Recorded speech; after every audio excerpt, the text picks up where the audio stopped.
Today, I want to talk about the origins of victimology. And really, this kind of evolution can really be explained through three primary movements, starting with the civil rights movement. So, around the 1950s, 1960s is when, historically in the United States, we had the civil rights movement, which was really a strong focus on reducing many forms of discrimination that extended even to the criminal justice system.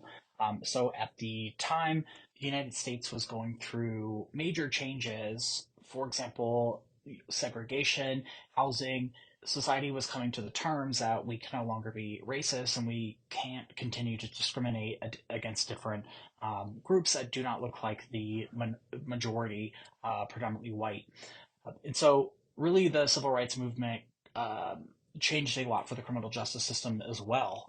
A lot of marginalized communities, from African American to immigrant to Hispanic, they were also relying on the criminal justice system, but not getting the same responses as wealthy white individuals. The sometimes black victims would call the police and the officers would just never show up. It wasn't considered a priority. We were also grappling with issues of police brutality. And so lots of riots were happening throughout the United States, very similar to a lot of what we were seeing as a result of the George Floyd murder. We generally have riots that happen that clash with the criminal justice system, it seems like almost every 30, 40 years. But at the time, African American and people of color were not experiencing equal protection under the law.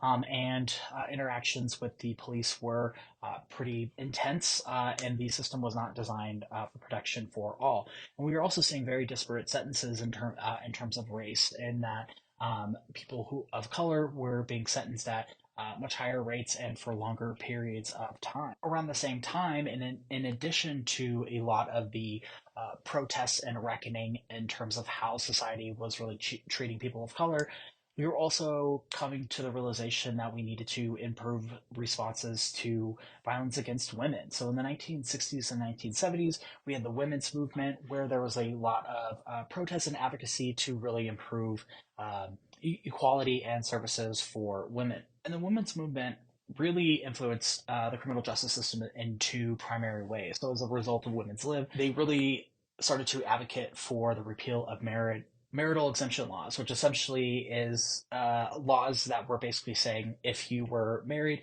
you could not consent to sex. So, in other words, husbands could rape their wives, wives could rape their husbands, and there was really no kind of punishment that came as a result of it. In fact, it was really 1993 was the last year that marital rape was actually legal in the United States. And so it really was only until 1993 that was something that we had just recently outlawed. Additionally, I mean, we're still grappling with the issue of domestic violence, but particularly spousal abuse. And throughout the kind of history of violence against women, women and children were generally considered property of either their father or their husband. And so a lot of those antiquated views were still very present in the 1960s and 1970s. And so whenever officers would respond to domestic violence, they just didn't take it very seriously. They generally considered it to be a private matter that happened behind closed doors. And then their responses were just completely inadequate, in that they would show up and they would just ask, the two parties to separate, when without fully understanding the nature and dynamics of domestic violence, and how, just making the perpetrator leave and go for a walk is not going to end a lot of the underlying issues. And so, as a result of the women's movement, much more focus went into the area of violence against women, especially with the development of federal funding and things like that. But because the criminal justice system could not be a resource that victims could rely on, we saw a lot of grassroots efforts from victims themselves, developing, advocacy centers out of their garage or their living room, providing shelter for women who needed to get out of abusive relationships. And so the more that attention was being called to this, the more that, federal resources went into this, to the point that we now have the Violence Against Women Act, which funds a lot of resources and communities for, like, safe homes, victims' shelters, paying for salaries of lawyers to work with victims, with immigration lawyers and things along those lines, just to provide women and children better services, and help and to get out of abusive relationships. The movement was also fueled by the children's movement. So very similar to the concept of women, children were also considered property. And for the longest time, I mean, most of us didn't really live very long, so kids would not grow up to be very old, and so a lot of parents didn't really develop strong attachments to their kids, because kids were really just kind of treated as, in an agrarian society, they were really just help out on a farm. And so because we didn't really have advances in medicine and things like that, kids were just pretty much treated as like adults. And so it wasn't until really the 1960s when it was the first time that children were actually recognized as a vulnerable group that needs special attention. And so much of this was really led by Dr. Henry Kempe. And so he was a radiologist who specialized in like X-rays. And the reason why he drew attention to this is because normally around before and up into the 1960s, primary care doctors were a business. And so they were a business that was paid for by parents of kids. So if doctors were suspicious that child abuse was happening, they may overlook it in order to keep the parents as customers. Well, because of that close relationship, that is why that kind of was perpetuated. Whereas Dr. Kempe was a radiologist, and so he did not have direct interactions with parents. His job was to primarily look at X-rays and things along those lines. And so what he started to notice is that there were injuries that were happening to children that could not be reasonably explained, and did not align with what the parents were saying.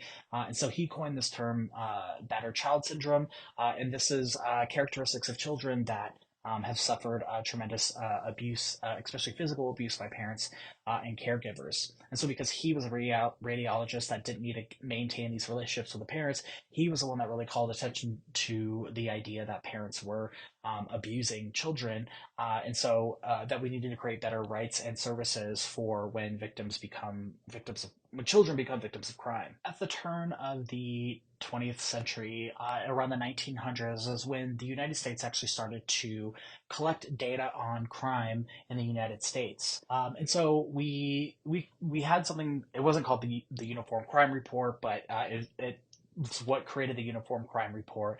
And so for the longest time, really, that was our leading source of information on crime in the United States. But as we all know, there are inherent limitations with the UCR, one of which is that is only indicative of crimes that are reported to the police. And so for the longest time, we weren't necessarily looking at crime from the victim's standpoint. And so in 1965, because of increasing crime rates, the President's Commission on Law Enforcement and Administration of Justice basically commissioned the first kind of national victimization survey. And really, what we found from this survey, it was the National Crime Survey. Now it's the National Crime Victimization Survey, which is done every year and is the leading source of victimization data in the United States.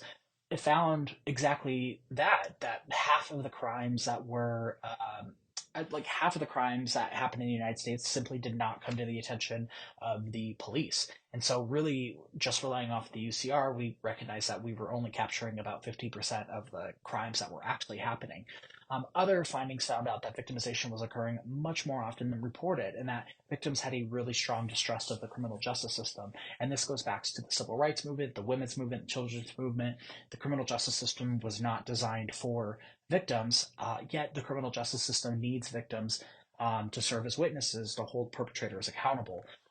Yet the criminal justice system is a gauntlet, and it's hard to convince victims to hold perpetrators accountable when perpetrators' lawyers are going to do everything to, attack victims and destroy their credibility. And so they didn't trust the system, and they did not feel like the system, even when they were relying on the system, they did not feel like the system was designed for them and was even protecting them. And so a lot of issues originated from the development of these victimization surveys to really highlight a lot of the issues that victims were dealing with as they are going through the criminal justice system.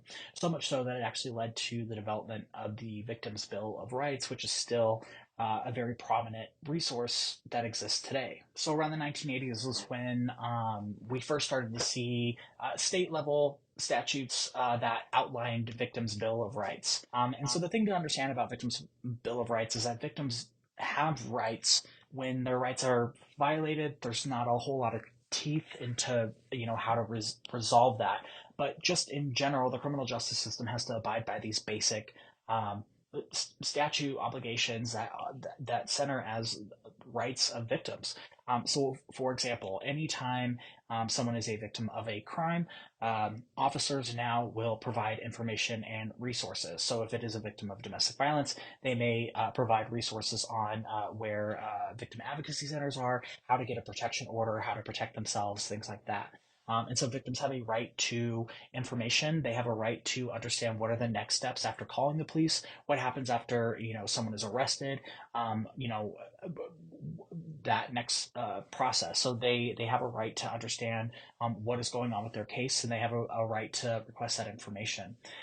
Also, there were so many times where victims were single moms who were taking time off of work and taking 4 buses down to the courthouse, only to realize that that the defense wasn't ready. They didn't need the victim, and so the hearing had been rescheduled. And so this can be very, very frustrating. And for the longest time, victims were not getting notified of what was going on with their case. And so now victims have a right to know what is happening with their case. And so this is a job that created the victim witness coordinator, who generally helps victims with the process of going through the justice system, but also keeping them up to date as to whether or not there's actually hearings that are going to go on, and if they can't make the hearings, like what happened at the hearings, so they have that information. And then at sentencing hearings, victims now have the right to be heard. And so for the longest time, prosecutors weren't big fans of this because they feel like they covered a lot of what they gave the victim a voice during the actual trial. But at the sentencing, now victims of the crime, if they or the surviving victims or victims' family, can now come to the court to let the judge know how this crime has really impacted them. So they do this through victim impact statements, and to help the court and the jury understand kind of the harm that was caused and how this crime has really disrupted the victim's personal and professional quality of life.